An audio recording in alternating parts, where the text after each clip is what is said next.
Something is burning right now, and it's not just oil. Thick black smoke is rising over Tehran after Israeli airstrikes hit Iran's oil facilities for the first time since this war began, killing at least 4 people. The skies above the Iranian capital are orange. Authorities in Tehran are warning residents that the rain now falling over the city is toxic, telling people to stay indoors and avoid breathing the polluted air. Think about what that means for a city of millions. This is not a skirmish, this is not posturing, this is a war, day 9, and it is escalating in ways that will reshape the entire architecture of global energy, regional power, and American foreign policy for years to come. On February 28, 2026, U.S. and Israeli forces launched nearly 900 strikes in just the first 12 hours, targeting Iranian missiles, air defenses, military infrastructure, and leadership, killing Supreme Leader Ali Khamenei and dozens of other senior officials. And now, Iran's IRGC, battered, humiliated, and bleeding, is not standing still. In direct response to the targeting of the Tehran refinery, Iran's Islamic Revolutionary Guard Corps said the Haifa refinery in Israel was hit by missiles. Iraqi oil production from its main southern oil fields has fallen by 70%, down to just 1.3 million barrels per day, as the country is unable to export oil via the Strait of Hormuz due to the Iran war. The global economy is already feeling it, and the world is watching to see what comes next. Let me understand what you need to know about this conflict. It began on February 28, 2026, when the United States and Israel launched a joint operation, codename Operation Roaring Lion and Operation Epic Fury, targeting Iranian military infrastructure, leadership compounds, nuclear sites, and air defense systems across multiple cities simultaneously. The strikes were coupled with what has been described as the largest cyber attack in history against Iran, contributing to a near-total internet blackout and disruption of government services, media, and parts of energy and aviation infrastructure. Within hours, the man who had ruled Iran with an iron fist since 1989, Supreme Leader Ali Khamenei, was dead. And that fact alone changed everything, not just for the Middle East, but for the entire architecture of global power. Now here is what most of the conversation in Western media completely misses, and this is the critical point you need to sit with for a moment. The Western narrative keeps framing this as a military victory. Israel and the U.S. went in, dismantled the leadership, and now the regime is collapsing. That's a very clean story, but reality doesn't work that cleanly, and it never has. What actually happened when those first bombs fell on February 28th is that Iran did not simply freeze. By activating what analysts call a mosaic defense protocol, the regime ensured that provincial commanders and local councils maintained the capacity to govern and strike back without central oversight. Think about what that means practically. Iran is a country of 31 provinces, and each one of those provinces has its own autonomous IRGC command structures, its own missile and drone stockpiles, and its own authority to launch. You didn't cut the head off a snake. You cut the head off a hydra that was already designed to operate without its head. For years, Khamenei championed a doctrine of strategic patience, often absorbing blows to avoid all-out war, but analysts say that era died with the supreme leader himself. One University of Tehran professor put it plainly to Al Jazeera: Iran learned a hard lesson from the June 2025 war. Restraint is interpreted as weakness. The new calculus in Tehran, he suggested, is a scorched earth policy. The decision has been made. If attacked, Iran will burn everything. And so when the IRGC fires Khaybar Shekan missiles at the Haifa refinery on the night of March 7th, less than 24 hours after Israel targets fuel depots and oil storage sites in Tehran, what you are watching is not a panic response. You are watching doctrine. You are watching a decision that was already made, a playbook that was already written, now being executed page by page. And the IRGC itself, this is where people need to pay close attention. Because the conventional assumption in Washington and in most of the American media is that the IRGC is a broken, leaderless shell right now. That assumption is dangerously incomplete. Regardless of who is chosen as the next supreme leader, experts say the real power is now likely in the hands of the heavily armed force that propped up Khamenei for decades. Even if they replace the supreme leader, what is left of the regime is the IRGC. And the IRGC is going to be the last vestige remaining of the regime until the regime is overhauled, either within itself or by external forces. One analyst at the Naval Postgraduate School observed, "The IRGC isn't just a military institution, Under Khamenei's watch in the 1990s, it morphed into a political and economic juggernaut, running huge foundations and companies involved in oil, telecom, construction, and other sectors worth billions of dollars. This is an organization that has its hands deep inside the Iranian economy, deep inside Iranian society, and deep inside the political succession process happening right now in real time. According to exclusive information obtained by Iran International, Iran's Assembly of Experts, under pressure from the Islamic Revolutionary Guard Corps, chose Mojtaba Khamenei, the assassinated supreme leader's son, as the next supreme leader, though the decision has not been made public and is expected to be announced after his father is buried. Think about the significance of that. Even under active bombardment, even with their Assembly of Experts meeting house having been struck by Israeli missiles, even while the country's internet has been largely shut down, the IRGC managed to push through a succession. The IRGC needed two things simultaneously: control and legitimacy. Control means keeping the chain of command intact, preventing splits at the top, keeping the security forces coordinated, and stopping a scramble for power, and they got both, at least for now, by backing a Khamenei by blood to wear the mantle of the Khamenei they lost. Now let's come back to the oil infrastructure, because this is where the story connects directly to every American watching this video, whether you realize it or not. What happened on the night of March 7th was not just a missile exchange between two countries in the Middle East. What happened was the opening of an energy war that has no clear ceiling and no clear end. Israel began striking oil storage sites in Iran as part of what an Israeli source described as the next phase of the war, with the Israeli military saying it struck fuel sites in Tehran that distribute fuel to various consumers, including military entities in Iran. The IDF framed this as attacking the military fuel supply chain. But oil infrastructure doesn't work that way. You can't surgically cut the fuel that goes to soldiers without also cutting the fuel that heats homes and runs hospitals and keeps industry moving.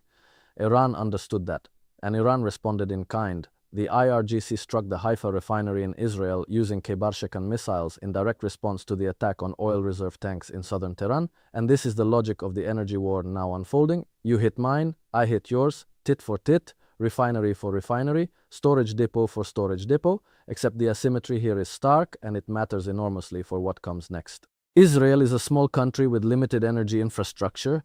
Iran, by contrast, has been weaponizing the choke point of the global energy system, the Strait of Hormuz, in ways that reach far beyond Israel and far beyond the United States.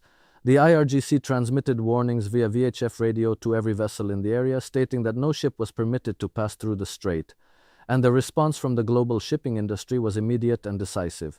Crude tanker transits through the Strait of Hormuz dropped to 4 vessels on one day, compared with an average of 24 per day since January, according to energy markets intelligence company Vortexa.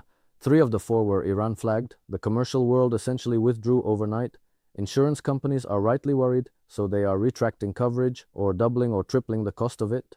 A lot of the shipping vessels that are not going through the strait are either balking at the costs or waiting for headquarters to approve it. And when you can't get insurance to transit a waterway, you simply don't transit it. It's that simple. The soft closure achieves most of the same economic damage as a hard military blockade, without Iran even needing to fire a single additional missile.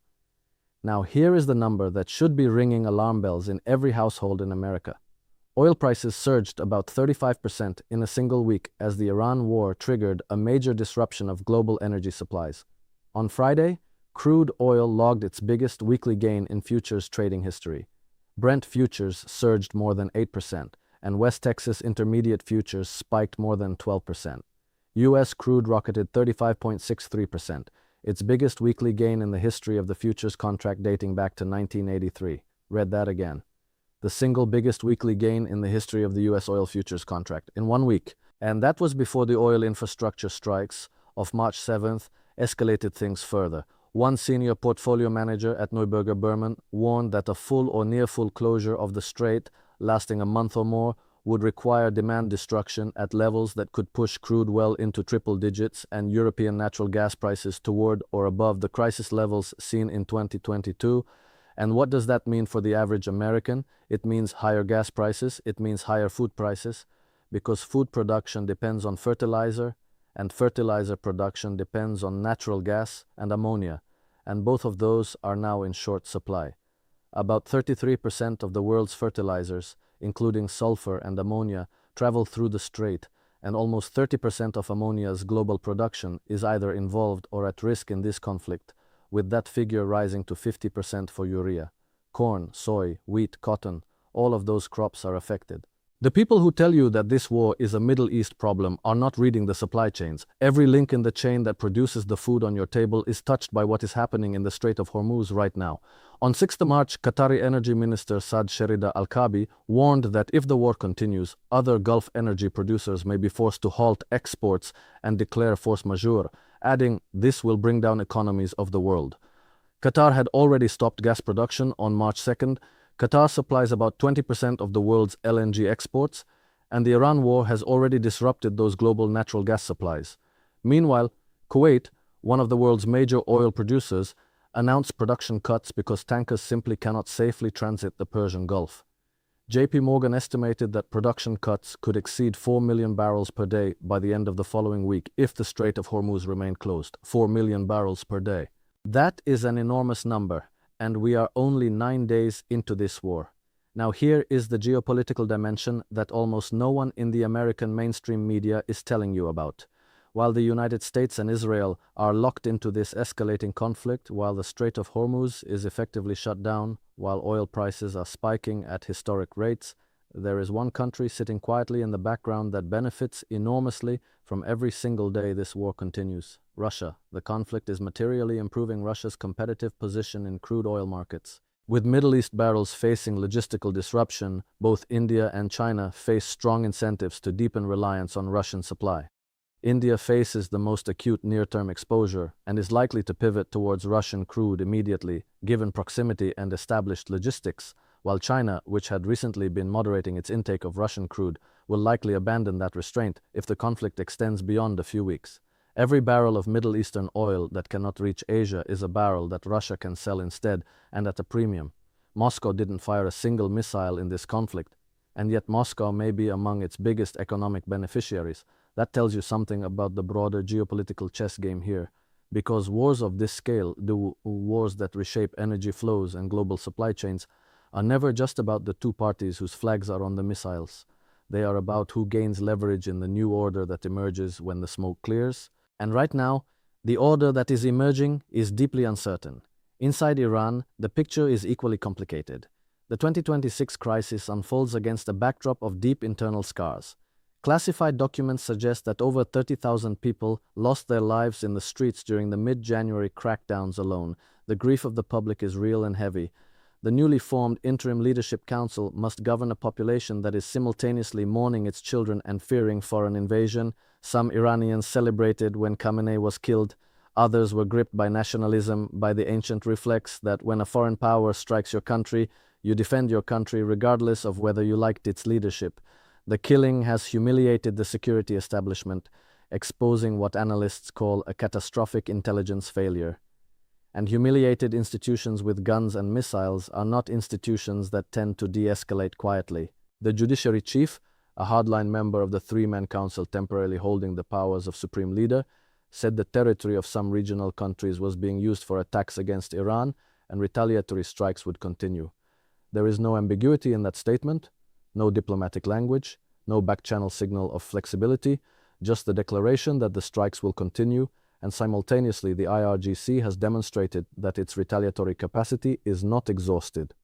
Iran's Revolutionary Guards said their drones struck a U.S. air combat center at Al Dhafra Air Base near Abu Dhabi, a strike on the United Arab Emirates, a country that had been carefully trying to stay out of this conflict, that had been in diplomatic rapprochement with Iran in recent years. That is the IRGC sending a message, not just to Israel and the United States, but to every government in the region. There is no safe seat in this war. In an interview with the Independent Arabia, Iran's foreign minister said he and his Saudi counterpart are in constant contact with each other and that Saudi officials have assured Iran that they are fully committed to not letting their territory, airspace or waters be used against Iran.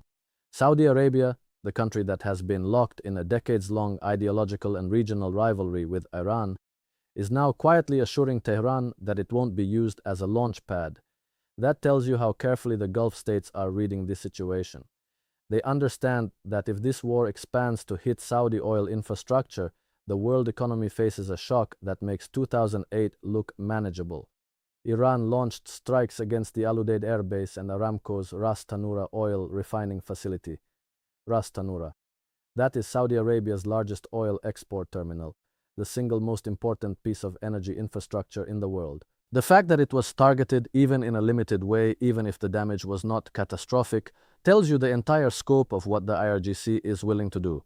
They are not limiting themselves to Israeli targets, they are reaching for the jugular of the global economy itself, and they are doing it deliberately, systematically, and with the cold logic of an institution that has decided the cost of restraint is higher than the cost of retaliation. U.S. Secretary of State Marco Rubio announced that U.S. Israeli attacks on Iran would increase in their intensity while Israel attacked the Basij headquarters. So on one side you have the United States and Israel escalating. More strikes, deeper strikes, broader strikes. On the other side you have the IRGC operating under its decentralized mosaic defense doctrine, retaliating across multiple fronts simultaneously. And in the middle of this, you have the global economy quietly absorbing blow after blow. Shipping routes collapsing, insurance markets seizing up, fertilizer supplies threatened, LNG flows disrupted, oil prices surging at historically unprecedented rates. Persistently higher oil prices are threatening the interest rate policy of the main central banks, including the Federal Reserve, as high energy prices fuel inflation, limiting the scope to cut interest rates in the coming months. This is the part of the story that hits hardest for ordinary Americans, because the Federal Reserve has been trying to navigate a path back to lower interest rates, lower mortgage rates, lower borrowing costs, some relief for people who have been struggling under the weight of 2 years of elevated rates. And now that path is being blown up by an energy shock that Washington itself helped create. The political consequences of that inside the United States will be enormous, and they will not stay confined to the foreign policy pages of newspapers for long. The question everyone is asking right now, the question that this title poses directly, is whether what we are seeing with the IRGC's targeting of the Haifa refinery is phase 2 of a revenge strategy. And the honest analytical answer is yes, and it was always going to be. For Mojtaba Khamenei and the IRGC leadership choosing him, Trump now carries not only Soleimani's blood, but also Ali Khamenei's. That makes any compromise far harder to sell, and it raises the domestic stakes enormously for any decision to escalate. The IRGC's institutional logic, the new supreme leader's personal stakes, the doctrine of mosaic defense, the energy war calculus, all of it points in the same direction. The fires burning over Israel's refineries tonight are not the end of something. They are the beginning of a new and darker phase of a war that the world was not fully prepared for and whose consequences, economic, political, and moral, are only beginning to unfold.